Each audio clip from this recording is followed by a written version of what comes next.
तो हेलो बच्चों, क्लास 10 आज का टॉपिक है हमारा मेटल्स एंड नॉन मेटल्स। तो पहले हमें ये समझना पड़ेगा कि मेटल्स क्या होते हैं, नॉन मेटल क्या होते हैं, सारी कहानी समझनी। तो इसको अब हम बड़ी वाइड वे में समझते हैं। देखो, हम किस दुनिया क्या है, यूनिवर्स। अब यूनिवर्स बनी है दो चीजों से, मैटर एंड एनर्जी। ठीक है। जब हम मैटर की बात करते हैं तो मैटर हमारे पास दो चीजें थी, अच्छे लोग बुरे लोग, मतलब प्योर एंड इम्प्योर। जब हम इम्प्योर की बात करते हैं तो यहाँ हमारे पास मिक्सचर्स होते हैं। क्या होते हैं? मिक्सचर। और जब प्योर मेटल की बात करते हैं तो हमारे पास होते हैं एलिमेंट्स एंड कंपाउंड। ठीक है जी। जब हम एलिमेंट्स की बात करते हैं, एलिमेंट्स कौन कौन से होते हैं वो समझ। एक हो गया जी मेटल, का हो गया नॉन मेटल। ठीक है। और इसके अलावा भी एक होते हैं जिनको हम बोलते हैं ट्रांस यूरेनिक। ठीक है। और इन दो मेटल्स और नॉन मेटल्स के बीच में होते हैं मेटलॉइड्स। ठीक है। मेटलॉइड्स वो होते हैं जिनमें मेटल्स और नॉन मेटल की प्रॉपर्टीज दोनों की हो। और ट्रांस यूरेनिक वो होते हैं जो हम लोग बनाते हैं बाय न्यूक्लियर रिएक्शन, जैसे यूरेनियम 235 और उसके बाद की सीरीज जो। ठीक है। इनका लाइफ स्पैन बहुत कम होता है, बहुत कम होता है, रेडिएटिव होते हैं और बहुत कम लाइफ स्पैन होता है, बहुत थोड़े टाइम के लिए एग्जिस्टेंस में। ठीक है। यहाँ तक बात समझ आ गई। अब हम बात करते हैं हमारे, क्योंकि हमारा टॉपिक है मेटल और नॉन मेटल्स का, तो हम सबसे पहले पकड़ते हैं metal. What do we mean by metal? अब जो आपकी क्लास 10 की डेफिनेशंस हैं उसमें सिर्फ मेटल को ये बोल दिया हार्ड है, रिजिड है, फलाना ढींगा, ये कुछ नहीं है। आप केमिस्ट्री पढ़ रहे हो तो आपको केमिस्ट्री के बेस पर मेटल समझने पड़ेंगे। तो what are the metal? Metals are those elements which have a tendency to lose the electron, which have a tendency to lose the electron. They are called metals. And what are non-metals? अब उल्टा कर दो इसका, the elements which have tendency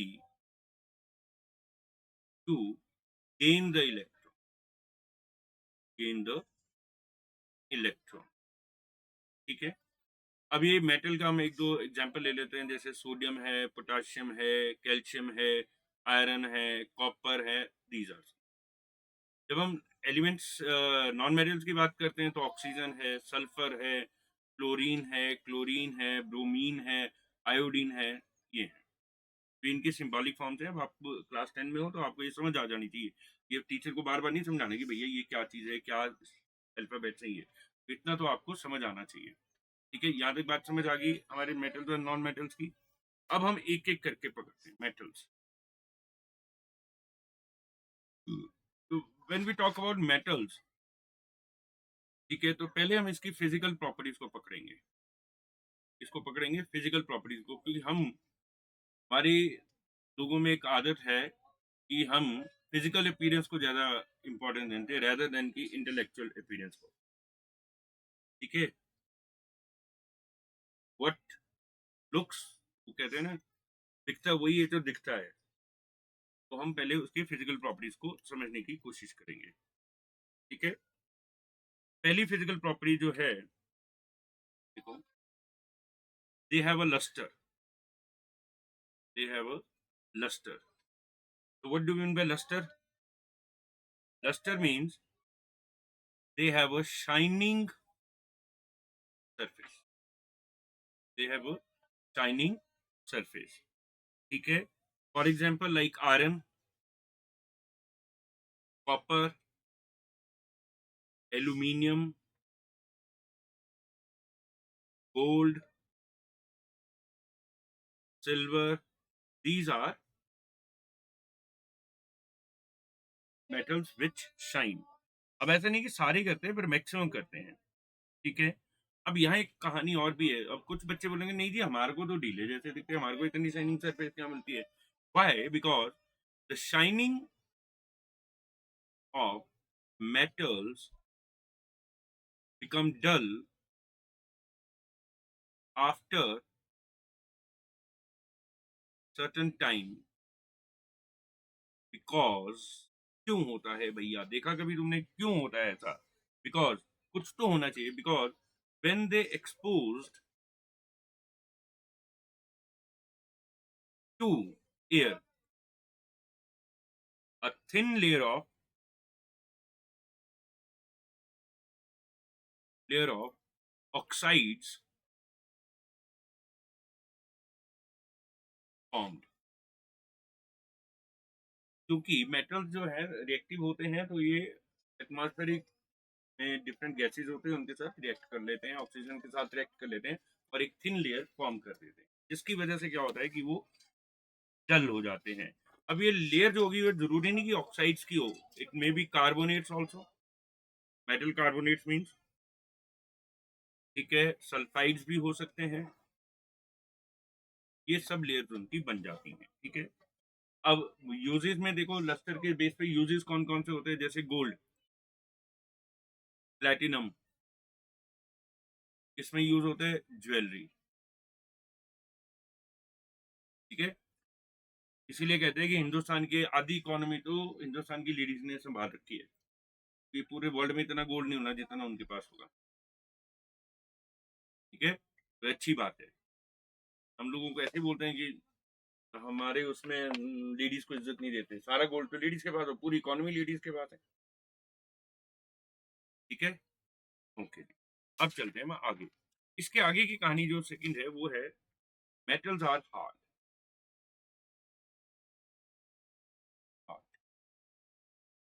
ठीक है। अब ये hardness जो है ये वेरी करती है मेटल्स टू मेटल। सारे मेटल ये हार्ड नहीं होते, ऐसा नहीं कि दुनिया में सारे एक जैसे हैं। Mother nature always keep the balance, they always keep the balance, ठीक है। सो अब हम एक्सेप्शंस पढ़ते हैं, कौन कौन सी है एक्सेप्शन, ठीक है। क्वेश्चंस आप खुद बनाएंगे, आप लोग खुद क्वेश्चन बनाओ एक दूसरे के लिए। तो इसमें एक्सेप्शंस कौन कौन सी है?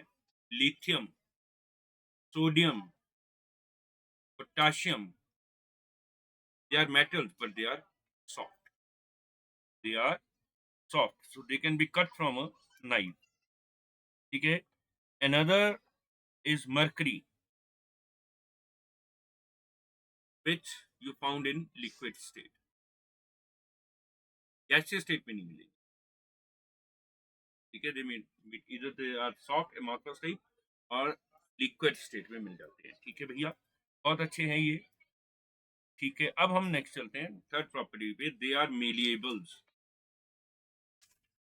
Malleable and ductile also. तो पहले मेलिएबल पकड़ पकड़ लेते हैं। मेलिएबल का मतलब है दे कैन बी बीटन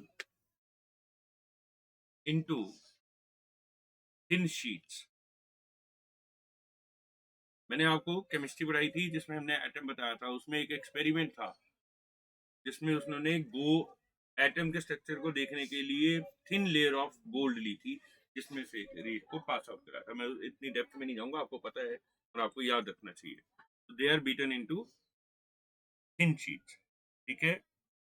तो जैसे गोल्ड की होती हैं, सिल्वर की होती हैं, ये चीज आपने एक और जगह देखी है, जो चटोरे हैं उन्होंने बर्फी के ऊपर देखा होगा गोल्ड सिल्वर की फाइलिंग की होती है, कुछ में चॉकलेट में गोल्ड की होती है।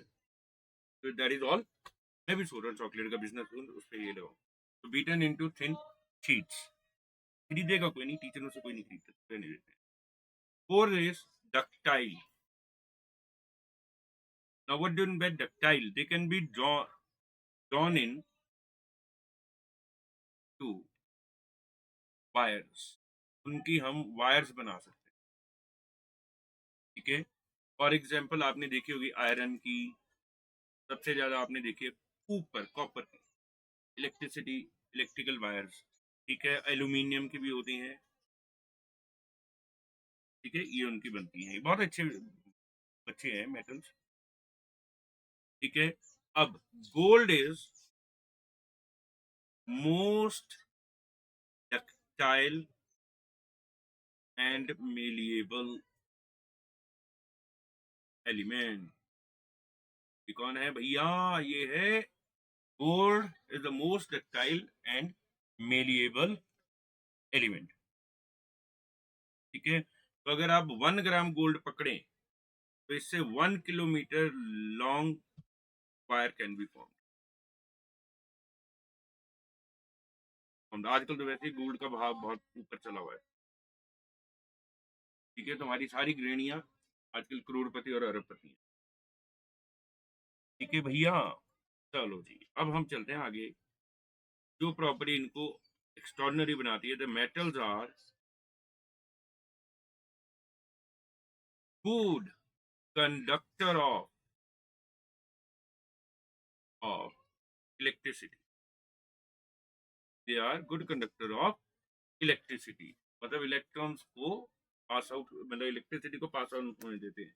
ये एक अलग चैप्टर है, अभी आप अच्छे से पढ़ेंगे। एक चैप्टर आएगा आगे, इलेक्ट्रिसिटी इन मैग्नेटिज्म, उसमें हम अच्छे से बताएंगे what do you mean by electricity. पर वैसे बता देते हैं कि मेटल्स में इलेक्ट्रिसिटी का जो रीजन है वो इलेक्ट्रॉन है, फ्री इलेक्ट्रॉन। ठीक है, और लिक्विड्स में जो इलेक्ट्रिसिटी का कॉज होता है वो आयंस होते हैं। तो कई बार बच्चे बहुत कंफ्यूजन होते हैं कि सर पानी is not a good conductor of electricity, फिर हमने डाल दिया नमक, फिर वो कंडक्टर हो गया, तो इलेक्ट्रॉन कहाँ से आए? बेसिकली वो इलेक्ट्रॉन्स नहीं है, they are basically ions. They are basically ions. Ions have also charge, electrons have also charge. इसको हम हिंदी में आवेश बोलते हैं। चार्ज का हिंदी शब्द है आवेश। ठीक है, यहाँ तक बात समझ आ गई? ठीक है, लेकिन इसमें भी एक्सेप्शन है। मैंने कहा ना, नमूने तो हर जगह होते हैं, तो यहाँ भी कुछ नमूने हैं। ठीक है, लिथियम, सोडियम, पोटाशियम, सीजियम, ये तुमने पहली बार सुना होगा तो मैंने इसको लिख दिया सीजियम। ठीक है, और गैलियम।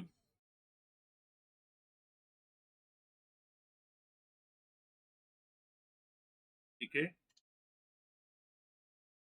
यहाँ तक बात समझ आ गई? तो ये जो होते हैं, ये जो एक्सेप्शन वाले हैं, इनमें एक्सेप्शन क्या है? They they have a low melting point. इसको याद रखो, मैं नेक्स्ट प्रॉपर्टी में इसको एक्सप्लेन करता हूँ। मैंने थोड़ी सी फिक्स कर दिया इसको। सिक्स प्रॉपर्टी पढ़ते हैं। Metals have high melting point. High melting point, ये उस इंसान की तरह है जो जल्दी नहीं पिघलते, इमोशनल स्ट्रॉन्ग है, they are not emotional fools. Metals are rigid, strong, and hence they are have a high melting point. Actual story क्या है हाई मेल्टिंग पॉइंट की? The molecules, their atoms have a strong interatomic forces. They bind with each other with a very strong force, की वजह से इनका high melting point होता है। तो वो इजीली एक दूसरे को साथ नहीं छोड़ेंगे। उन्होंने बचपन में गाना सुना था, तेरा साथ न छोड़ेंगे सोनी, भेज दे चाहे जेल पे। मतलब आप जितनी मर्जी एनर्जी लगा दो, वो अपना साथ नहीं छोड़ेंगे। ठीक है, अनटिल की वो पहुंच जाए। तो अब इसमें जो तो लिथियम, सोडियम, पोटेशियम, सीजियम और गैलियम है, इनका लो मेल्टिंग पॉइंट है। इनमें से भी caesium and gallium can be melted on your palms also। palms मतलब आपके हथेली पे अगर इनको रख दो तो उतनी सी ही गर्मी में ये पिघल जाएंगे भैया, इतना low melting. Caesium and gallium.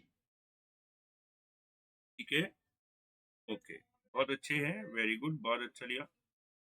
अब silver is the,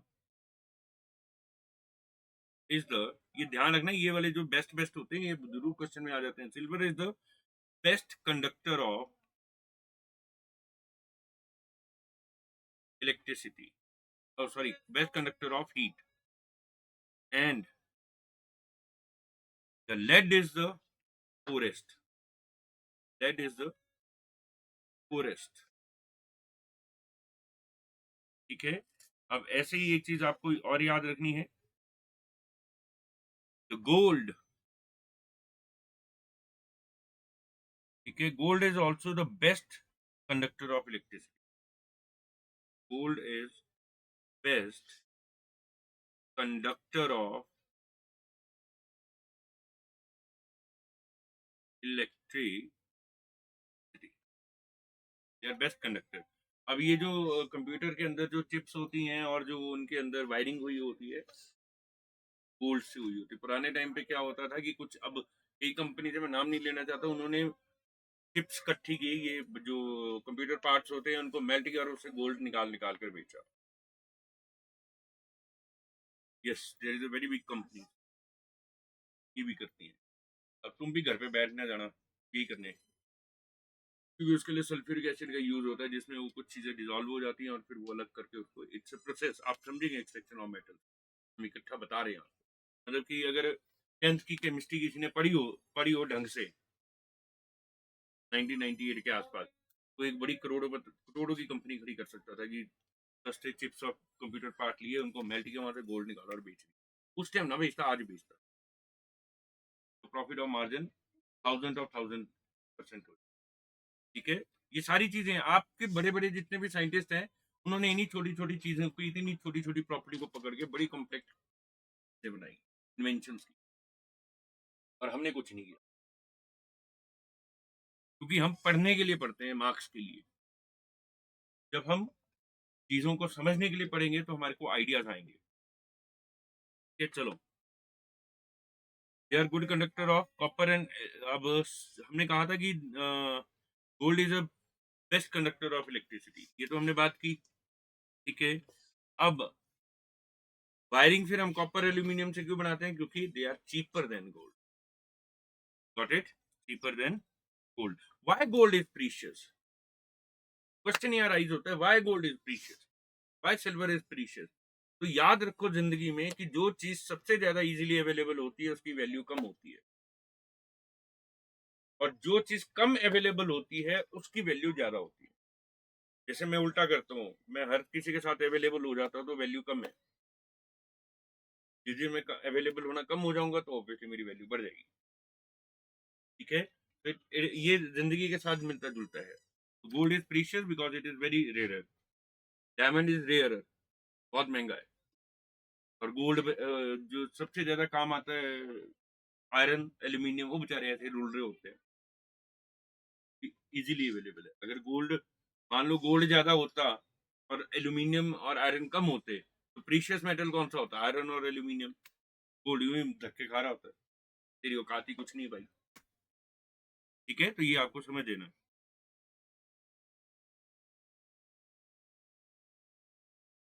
12, then metals are sonorous, metals are sonorous। तो सो से याद रखना, एसओ, सो से बनता है साउंड।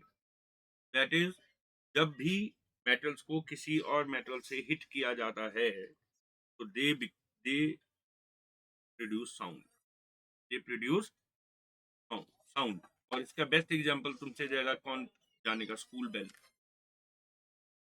टेम्पल्स और बड़े बड़े उसमें भी बेल्स लगी होती हैं। अच्छा, इसका और इफेक्ट भी है, बिकॉज इट प्रोड्यूस साउंड, तो different type of metals with different shape produce different frequency, sound of different frequencies of wavelength. तो वो आपकी बॉडी को भी हेल्प करते हैं अलाइन होने के लिए। इसको साउंड, तो पुराने टाइम पे हमारा जो सनातन था वो साउंड बेस्ड एनर्जी को यूज करता था, मंत्र। तो different type of words create a different type of sound of different frequency, अलग अलग फ्रीक्वेंसीज को मैच करता था। तो उन फ्रीक्वेंसी से वो लोगों के शरीरों की बीमारियां दूर कर देते थे। And it is a very good, मतलब वेरी डीप साइंस है ये, और जबरदस्त साइंस है ये। तो ऐसे लोग बोलते हैं ना, बोलने से कोई ठीक थोड़ी नहीं हो जाता है, if your frequency is perfect. जैसे स्ट्रिंग थ्योरी है, स्ट्रिंग थ्योरी क्या बोल रही है कि नथिंग इज रिजिड, कोई भी चीज सॉलिड नहीं है। इवन के atom is made up of sound of different frequencies, जब वो मिल जाती हैं कंस्ट्रक्टिव इंटरफेरेंस और डिस्ट्रक्टिव इन्फ्लुएंस होती है। तो स्ट्रिंग थ्योरी ये बोल रही है कि वो साउंड है, जब वो एक पर्टिकुलर फ्रीक्वेंसी से मिलती हैं तो वो सॉलिड स्टेट में एग्जिस्ट करती है। ये आप पढ़ोगे ड्यूल नेचर ऑफ मैटर में जब आप आगे जाओगे, और उससे स्ट्रिंग थ्योरी तो बिल्कुल ही अलग होगी क्वांटम फिजिक्स की। तो ये साउंड ही है जो पूरी दुनिया को घुमा के रखता है। और इसीलिए हमारे वेदों में और सनातन धर्म में उत्पत्ति ऑफ ब्रह्मांड जो ब्रह्मांड का सृजन हुआ है, वो ये बोलते हैं कि ये सृजन नाद से हुआ है। नाद मीन साउंड, ठीक है। और वही आपकी कहाँ है, जब आप आरती पढ़ते हो तो वहां लिखा रहता है ब्रह्मा विष्णु महेश, ये प्रणव अक्षर के मध्य ये तीनों एका। तो प्रण वह अक्षर, वो अक्षर जो प्राण, जिसकी वजह से सब प्राण में स्थापित हुए, वो इन सब के अंदर, वो उनके मध्य में एक ही है। तो वो एक आपको हिंट दिया उन्होंने कि उत्पत्ति तो सबकी साउंड से ही हुई है। और वो स्ट्रिंग थ्योरी के साथ जाकर कहाँ मिलती है, देखो आज आरतियां वो चीजें कब की बनी हुई हैं, और आज जाकर साइंटिस्ट ये बोल रहे हैं कि नहीं भैया, देवर राइट, वो ठीक थे, साउंड थ्योरी से उत्पत्ति हुई है, दैट इज द साउंड, नाद। ठीक है, आई बात समझ में? ये बात समझ आई भाई? तो अगर साइंस पढ़नी है तो ऐसे पढ़ो, आप जोड़ो उसके साथ। जैसे किसी को अभी जमाई आ जाए, थक गया कोई बंदा, तो क्यों आ रही है जमाई? गेटिंग बोर, वो बोर हो गया, तो कहानी नहीं समझ आ रही, या वो थक गया। ठीक है, अब हम चलते हैं नेक्स्ट प्रॉपर्टी पे। 8, the metals have high density। अरे भैया, ये दिस इज वेरी इंपॉर्टेंट। तो what do you mean by density? अब हम पहले ये शब्द समझ लेते हैं, डेंसिटी क्या होती है। हाई और लो तो बाद की बात है। Now what is density? Density कहता है कि कोई एक ही एरिया में कितनी ज्यादा इकट्ठे हो गए हैं। अब इसको ऐसे मत समझो, ऐसे समझते हैं, एक मान लो 10th क्लास है कोई, अब उसमें 20 बच्चे बैठे हैं एक कमरे में, आराम से खुले खुले बैठे हैं, अरे भी बज रहा है, अरे आराम से एरिया घूमने को है, आपस में नहीं टकरा रहे। उसमें मैंने 60 बच्चे और डाल दिए, कमरा नहीं बढ़ाया, पर अब क्या हो, डेंसिटी इंक्रीज होगी।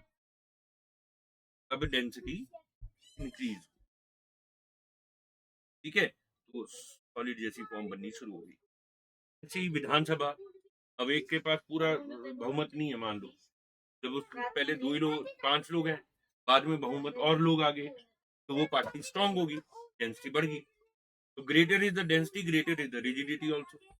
एक तरह से हम कह सकते हैं, पूरी तरह इस वक्तव्य से सहमत नहीं हूं, पर फिर भी हम कह सकते हैं कि ग्रेटर इज द, तो हो क्या रहा है, कमरा क्या था, स्पेस। स्पेस को किससे डिनोट करते हैं, वॉल्यूम से।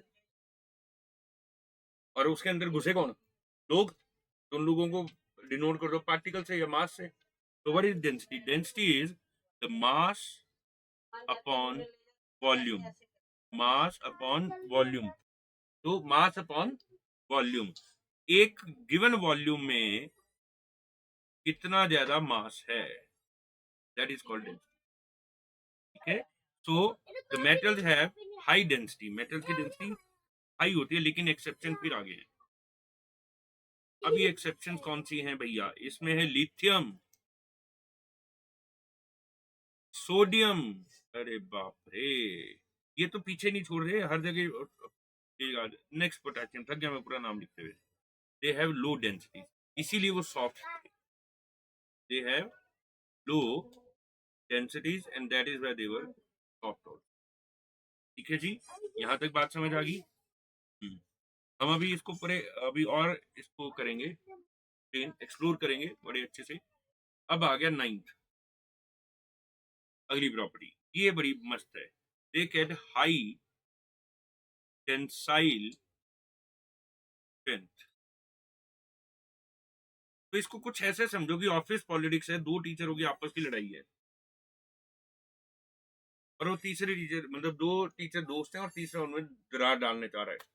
तो अगर उनकी डेंसिटी हाई है, अगर उनके इंटरमोलिकुलर इंटर एटॉमिक फोर्सेस ज्यादा है, अगर उन दोनों में प्यार मोहब्बत ज्यादा है, अगर उन दोनों में फोर्सेस ऑफ अट्रैक्शन ज्यादा है, तो उनको दूसरा टीचर तोड़ नहीं पाएगा। वो खींचेगा तो सही, वो तोड़ नहीं पाएगा एक दूसरे से। तो टेंसाइल स्ट्रेंथ के साथ क्या शब्द है, खींचना। क्या आया शब्द, खींचना। It means the tensile strength in terms of physics, it is the load bearing capacity। वहां इमोशनल लोड बियरिंग है और वैसे फिजिकल। ठीक है, समझ गए? जो हमने एग्जांपल दिया उसमें इमोशनल लोड बियरिंग है कि कितना लेवल पे जाके उनका इमोशन टूटेगा। ठीक है, कितनी एक दूसरे के ऊपर हम षड्यंत्र रचेंगे, कॉन्स्पिरेसीज लड़ेंगे, कितना होगा। ऐसी जो मेटल्स होते हैं जो स्ट्रांग होते हैं उनकी लोड बेरिंग कैपेसिटी ज्यादा होती है। एक इसको एक और तरह से आप समझ सकते हैं, एक आदमी को आप परेशान करी जा रहे हो करी जा रहे हो करी जा रहे हो, जैसे सुसाइड होते हैं, तो अगर स्ट्रांग आदमी है तो he will bear that load, वो उतनी मेंटल प्रेशर को झेल लेगा एक आदमी अगर स्ट्रांग होगा। जैसे घर का भी प्रेशर, बीवी का प्रेशर लग, बच्चों का प्रेशर लग, स्टूडेंट का प्रेशर लग, ऑफिस पॉलिटिक्स का प्रेशर अलग, मैनेजमेंट का प्रेशर अलग, फिर पेरेंट्स का प्रेशर अलग, कितने सारे के प्रेशर होते हैं। तो अगर वो स्ट्रांग है तो झेल जाएगा, नहीं होगा तो भैया सुसाइड कर लेगा जब वो लोड बेरिंग कैपेसिटी खत्म हो जाएगी। तो that is the load bearing capacity. समझ आई? जिंदगी के साथ समझो, जिंदगी के साथ भी और जिंदगी के बाद भी केमिस्ट्री है। ठीक है जी। तो that is why the iron is used to make bridges, ये लिखा ही नहीं रहा भाई, ब्रिजेस, ठीक है, और बिल्डिंग्स और railway lines, they have a strong load bearing capacity. अब इसमें याद रखना एक शब्द, एक element, tungsten. Tungsten, now what is tungsten? It has high resistance. एक मिनट, ये मैं कुछ और, एक मिनट रुक जाना बच्चा, ये अलग प्रॉपर्टी में आ रहा, मेरे को टंगस्टन बीच में याद आ गया, बताना चाह रहा था पर वो शब्द कोई और है। चलो हम दोबारा करेंगे इसको। नेक्स्ट प्रॉपर्टी है, they are all are solids, metals all are solid except mercury, mercury को छोड़, ठीक है। ये लास्ट प्रॉपर्टी थी। इसके बाद अब मैं टंगस्टन की बात कर, व्हाट इज टंगस्टन, इसकी क्या खासियत है? It has high resistance, it has a very high resistance. अब ये रेजिस्टेंस वो नहीं है इमोशनल रेजिस्टेंस, इसका मतलब है इलेक्ट्रिसिटी से जुड़ी हुई चीज है ये रेजिस्टेंस, ठीक है। And high melting point, very high melting point. अब मैंने, मेरा मतलब क्या था इस चीज को यहाँ बकवास करने का, क्यों मैंने इसको ले आया? क्योंकि जो लाइट आई आपके पास, इलेक्ट्रिकल लाइट, वो आई बल्ब से, और बल्ब में टंगस्टन लगा होता है, हम फिलामेंट बोलते हैं। फिलामेंट किस चीज से बना है?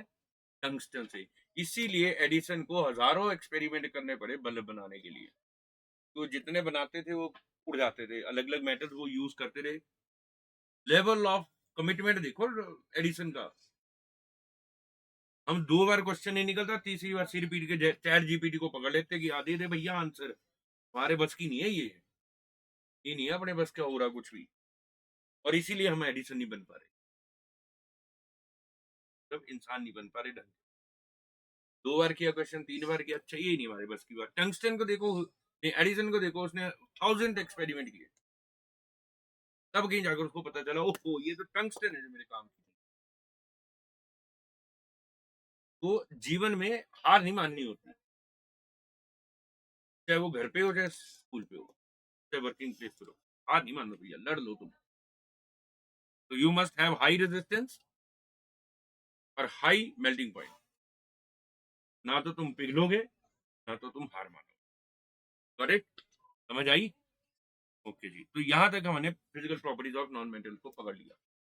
अब एक वो बेचारा रह गया है, फिजिकल प्रॉपर्टीज ऑफ, है हमारे पास एक बेचारा नॉन मेटल्स।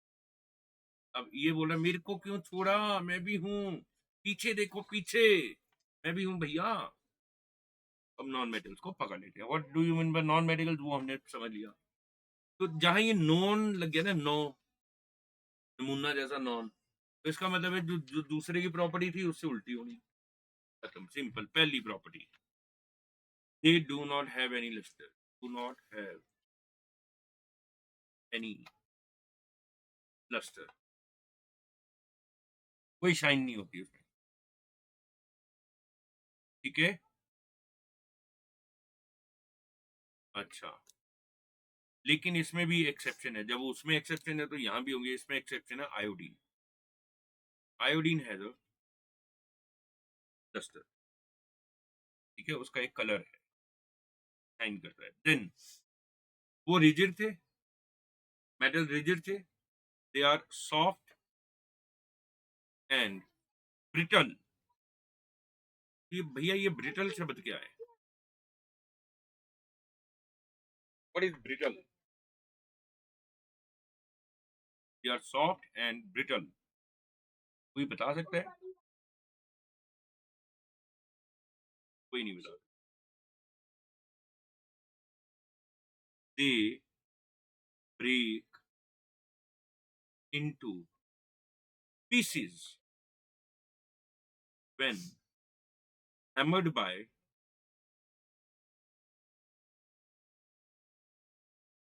hammer। हैमर ये लिख नहीं रहा आज पे, ठीक है। जब हम उसको हैमर से तोड़ते हैं तो वो टूट जाते हैं पीसीज में, ग्लास। लेकिन इसमें एक एक्सेप्शन इसमें भी है, और ये एक्सेप्शन है डायमंड। ये बोलता है हैमर मैं तेरे को तोड़ दूंगा, तू मेरे को नहीं तोड़। तो diamond is hardest substance found. तो अब कुछ महान प्राणी ऐसे भी होंगे बैठे कि सर ऑक्सीजन तो नॉन मेटल है, इसको कैसे मारेंगे हैमर से? ठीक है, बाद में लॉजिक है, उसको कैसे तोड़ेंगे? तो मैंने कब बोला कि पानी में या लिक्विड में मारो या गैस में मारो तुम हैमर? हैमर तो उसी पे बजेगा जो सॉलिड स्टेट में होगा। तो non metal which are in solid state they are brittle, और बाकी सॉफ्ट।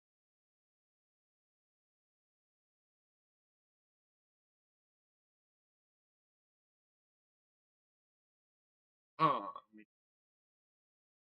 ये हाई लेवल की केमिस्ट्री, इतनी इतनी हाई लेवल की तो सेकंड क्लास में अभी इतनी हाई लेवल की केमिस्ट्री नहीं पढ़ती है।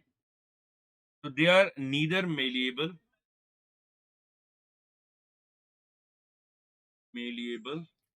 Nor ductile.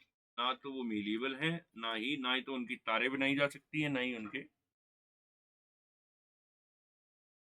चादरें बना सकती, ठीक है। एल्यूमिनियम की चादर नहीं, छत पे नहीं चलाते तुम चादर, वही की चादरें, शीट्स मतलब। ज्यादा अंग्रेज हैं आजकल सब।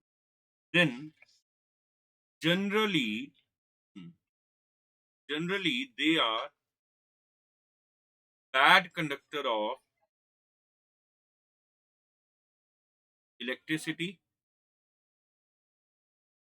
एंड एंड हीट, ठीक है। लेकिन यहाँ कुछ थोड़ी सी एक्सेप्शन है।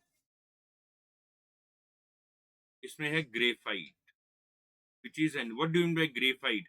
अब वो मत बोलना कि पेंसिल का सिक्का, ठीक है। Graphite is in an allotropic form of carbon. ये जो मैंने वो अभी ऑर्गेनिक केमिस्ट्री स्टार्ट की थी वहां बताया था, एलोट्रॉपिक फॉर्म ऑफ कार्बन, ठीक है भैया। तो एलोट्रॉपिक कार्बन जो है ये गुड कंडक्टर ऑफ इलेक्ट्रिसिटी है, इसीलिए इसकी इलेक्ट्रोड्स बनाए जाते हैं। क्या बनाए जाते हैं? इलेक्ट्रोड। अब ये मत पूछ मारना कि इलेक्ट्रोड क्या होते हैं, सेल तोड़े ना तुमने, उसके बीच में काड़ू काड़ू दिखता है, दैट इज इलेक्ट्रोड, ठीक है। नौ फिफ्थ प्रॉपर्टी कहते हैं दे आर सोनोरस। भैया नॉन सोनोरस है, सोनोरस नहीं है, ठीक है। अब जैसे हवा को मारो, आवाज आती है? नहीं आती है, आती है, उसमें भी आवाज आएगी due to the friction between the air and the hand, ठीक है। ये लेकिन स्नोरस का मतलब है वो पर्टिकुलर वॉइस जब हम किसी मेटल को मारते हैं, ठीक है, टन। वैसी आवाज तब भी आती है जब कान के नीचे बजता है, टन, ठीक है जी। नेक्स्ट चले, non sonorous then they have low melting and boiling point.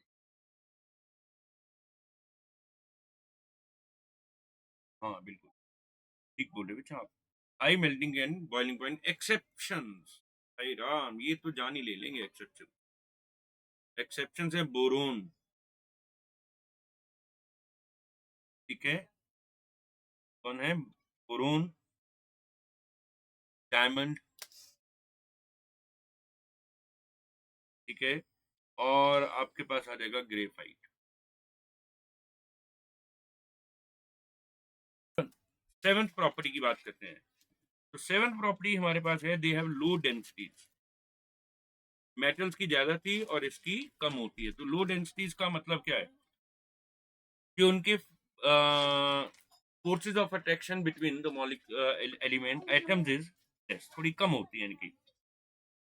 अब ये होता क्यों है, क्योंकि जितने भी नॉन मेटिकल मेटल्स होते हैं, they sometime they exist as a molecular solids. वो सिर्फ कब, जब फास्फोरस की बात हो, they are basically light elements. सारे तो नहीं, जैसे सल्फर है तो उसका जो स्ट्रक्चर है सल्फर का वो इस तरीके का होता है, एक एटम, फिर ये दूसरा एटम, फिर इधर का एटम, फिर इधर का एटम, फिर इधर का एटम, फिर इधर का एटम, फिर इधर का एटम, फिर ऐसे इस तरीके के स्ट्रक्चर्स होते हैं। या फिर ऐसे होंगे, ये भी ऑर्गेनिक केमिस्ट्री में भी हमने आपको बताई थी एक दो, अच्छा नहीं वो वहां तक नहीं पहुंचे थे अभी हम लोग। तो इनको बोलते हैं, ये P4 है फास्फोरस का, और ये S8 है। 8 बना भी दी मैंने एटम की, एक आधा कम कर दिया। हाँ एक कम करे, यहाँ को लगा दो, ठीक है बच्चे। तो S8 ऐसे होते हैं। अब आ जाओ 8 property, they have low tensile strength, बहुत जल्दी टूट जाते हैं, ठीक है। नाइन्थ है प्रॉपर्टी। अब यहाँ प्रॉपर्टी क्या है ये ध्यान से रखना, ये दिस इज वेरी इंपॉर्टेंट, आपको ये याद रखनी है। सॉलिड कौन कौन से नॉन मेटल हैं जो सॉलिड स्टेट में होते हैं, ठीक है, carbon, sulphur, phosphorus and iodine, they found in solid में। लिक्विड में कौन मिलता है आपको, bromine, bromine is found in liquid state. और भैया गैसियस में तो hydrogen, oxygen, nitrogen, chlorine, chlorine, bromine, ओ ब्रोमीन नहीं है, क्लोरीन एंड क्लोरीन, ब्रोमीन तो भैया ऊपर चला गया। तो they are gases non metal, ठीक है। अब यहाँ मैं जो आज का लास्ट टॉपिक आज का पकड़ रहा हूँ वो क्या है, how can you distinguish, how, अब मैं अपनी शशि थरूर वाली इंग्लिश लिखूंगा, how you can distinguish between metals and non metal. ये क्वेश्चन तो कुछ और है, पर इसके पीछे बेसिक केमिस्ट्री छुपी है कि पुराने जो साइंटिस्ट थे, केमिस्ट थे, वो मेटल्स और नॉन मेटल्स को डिफरेंशिएट कैसे करते थे। अब मान लो एक साइंटिस्ट ने देखा कि एक अजीब सा एलिमेंट मेरे हाथ लगा, अब ये मेटल है कि नॉन मेटल है, कहानी क्या है इसकी, मौत क्या इसको पड़ी हुई है। उसने क्या किया, अब वो कैसे पता करेगा, वो भी तब जब मेटल्स और नॉन मतलब एलिमेंट्स बहुत कम पता थे। तो वो क्या करते थे, वो उस एलिमेंट को, मान लो मेरे पास एक एक्स एलिमेंट, वो इसको हाइड्रोजन से रिएक्ट करवाते थे और ऑक्सीजन, क्योंकि रेडिली अवेलेबल थे हाइड्रोजन और ऑक्सीजन। तो जब वो हाइड्रोजन से रिएक्ट करते थे तो वहां बनते थे हाइड्राइड्स, और ऑक्सीजन से रिएक्ट करके बनते थे ऑक्साइड्स। अब वो उनकी प्रॉपर्टीज को देखते थे कि कम्बक की क्या, एलिमेंट तो एग्जिस्ट नहीं ना करता नॉर्मल कंडीशन में, क्या एग्जिस्ट करता है, उनके कंपाउंड। क्योंकि नॉर्मल कंडीशन में सिर्फ एलिमेंट्स एक ही हैं जो एग्जिस्ट करते हैं, वो है नोबल गैसेज, ई, नी, आर, कर, सी, रन, helium, neon, argon, krypton, xenon, ठीक है जी। अब क्या हुआ, जब उन्होंने इसको रिएक्ट किया तब उसकी नेचर देखी, तो जब उन्होंने कहा मेटल्स ऑक्साइड्स रिएक्ट किए, तो oxides of metals are basic in nature, basic in nature, जो ऑक्साइड्स ऑफ मेटल थे वो बेसिक इन नेचर थे। अभी बेसिक नेचर कैसे पता चली? पीएच स्केल से, एसिड और बेस में तुमने पढ़ा है। और oxides of non metals are acidic in nature, acidic in nature.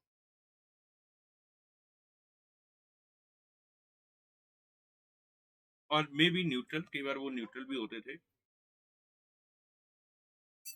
ठीक है, यहाँ तक बात समझ आ गई। और ये कैसे करते थे? पानी में फेंक देते थे ऑक्साइड को, फिर वो कुछ बनता था, कभी एसिड बनता था, कभी बेस बनता था। तो अगर बेस बना तो वो मेटल था, और अगर एसिड बना तो वो नॉन मेटल। तो ये क्वेश्चन, मान लो मैंने एक्स लिया, इसको मैंने रिएक्ट कराया ऑक्सीजन से, मेरे को बन गया मैं एलिमेंट ऑक्साइड। इसको मैंने पकड़ा और डाल दिया पानी में। अब यहाँ OH बना, एक्स, तो ये क्या होगा? बेस। तो इसका मतलब ये क्या हुआ? मेटल।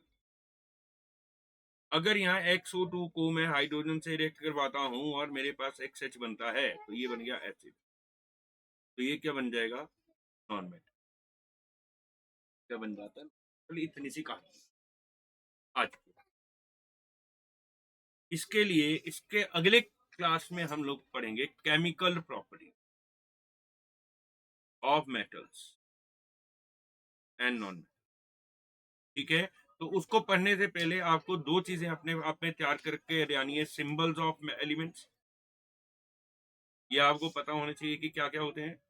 सेकंड, आपको पता होने चाहिए एसिड्स एंड बेसिस, इंपॉर्टेंट, जैसे सोडियम हाइड्रोक्साइड कैसे लिखते हैं, पोटेशियम हाइड्रोक्साइड कैसे लिखते हैं, HCl कैसे लिखते हैं, सल्फ्यूरिक एसिड कैसे लिखते हैं, which is the king of chemicals. ठीक है, ठीक है, ठीक है। थैंक यू बच्चों, कल मुलाकात होती है। आज की मुलाकात बस इतनी, कर लेना बातें कल चाहे कितनी।